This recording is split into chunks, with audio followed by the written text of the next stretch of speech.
Plasmodium કેવા સ્વરૂપે દેહમાં પ્રવેશે છે? એ.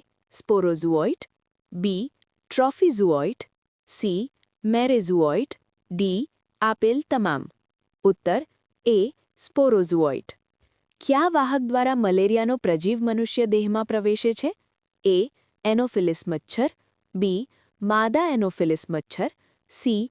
નર એનોફિલિસ મચ્છર, ડી. એ અને બી. ઉત્તર બી. માદા એનોફિલિસ મચ્છર. મલેરિયાના પરોપજીવી માનવ શરીરમાં સૌપ્રથમ ક્યાં ગુણન પામે છે? એ. યકૃત કોષોમાં, બી. રુધિરમાં, સી. રક્તકણમાં, ડી. એ અને બી. ઉત્તર એ. યકૃત કોષોમાં. સ્પોરોઝુઓઇટ યકૃત કોષોમાંથી કોના પર આક્રમણ કરે છે? એ. શ્વેતકણ, બી. રક્તકણ, સી. રુધિર, ડી. આપેલ તમામ. ઉત્તર બી. રક્તકણ. પ્લાઝ્મોડિયમનું રક્તકણ પર આક્રમણથી શી અસર જોવા મળે છે? એ. રક્તકણ ફાટી જાય, બી. રક્તકણ ગોળ બને, સી. રક્તકણનો ત્રાકાકાર, ડી. એ અને સી. ઉત્તર એ. રક્તકણ ફાટી જાય. રક્તકણ ફાટવાથી તેનું શેમાં રૂપાંતર થાય છે? એ. હિમ, બી. Globin, C. એ અને બી, ડી. એક પણ નહીં. ઉત્તર સી. એ અને બી. હિમનું રૂપાંતરણ થતાં કયો વિષપદાર્થ ઉત્પન્ન મુક્ત કરે છે? એ. હિમોઝોઇન, બી. હિમોસાઇન, સી. ગ્લોબોઝોઇન, ડી. એ અને બી. ઉત્તર એ. હિમોઝોઇન. રક્તકણ ફાટવાથી મુક્ત થતા ભાગમાંથી પરોપજીવીનો ખોરાક કોણ બને છે? એ. હિમ, બી. Globin, C. એ અને બી, ડી. એક પણ નહીં. ઉત્તર બી. ગ્લોબિન. હિમોઝોઇન મુક્ત થતાં શરીરમાં ક્યાં ફેરફાર જોવા મળે છે? એ. 3-4 દિવસ ઠંડી લાગે, બી. તાવ આવવો, સી. એ અને બી, ડી. એક પણ નહીં. ઉત્તર એ.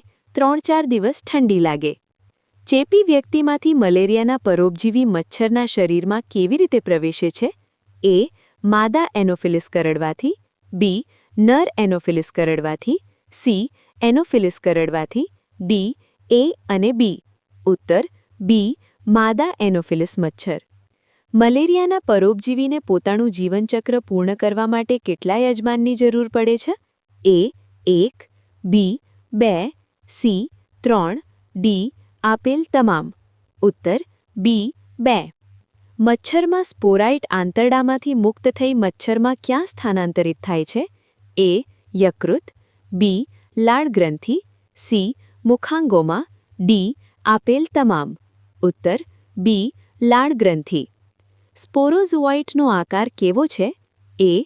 ત્રાકાકાર, બી. અંડાકાર, સી. ગોળાકાર, ડી. અનિયમિત. ઉત્તર એ. ત્રાકાકાર. મનુષ્યમાં સ્પોરોઝુઓઇટ રુધિર દ્વારા ક્યાં પહોંચે છે?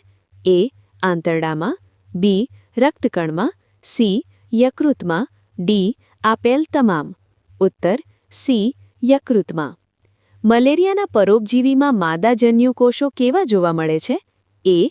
મોટા કદના નાનું કોષકેન્દ્ર, બી. નાના કદના મોટું કોષકેન્દ્ર, સી. મોટા કદના મોટું કોષકેન્દ્ર, ડી. નાના કદના નાનું કોષકેન્દ્ર. ડી. રમેહ. ઉત્તર બી. નાના કદના મોટું કોષકેન્દ્ર. મલેરિયા પરોપજીવીના જન્યુકોષોને શું કહે છે? એ. ઉસિસ્ટ, બી. સ્પોરોઝુઓઇટ, સી. ગેમેટોસાઇટ, ડી.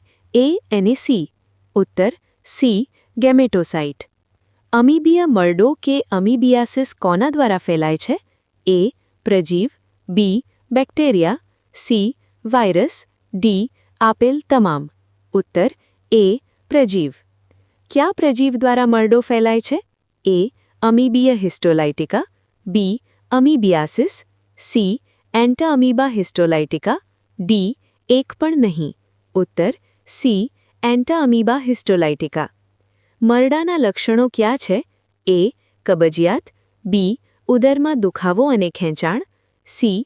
મળમાં અતિશ્લેષ્મા અને રુધિરગાંઠ, ડી. આપેલ તમામ. ઉત્તર ડી. આપેલ તમામ. મરડા માટે જવાબદાર વાહકો ક્યાં છે? એ. મચ્છર, બી. ઘરમાખી, સી. મધમાખી, ડી. આપેલ તમામ.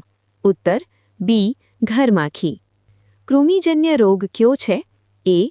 અમીબિયાસિસ, બી. Ascariasis, C. ફિલારિયાસિસ, ડી. આપેલ તમામ. ઉત્તર બી. એસ્કેરિયાસિસ.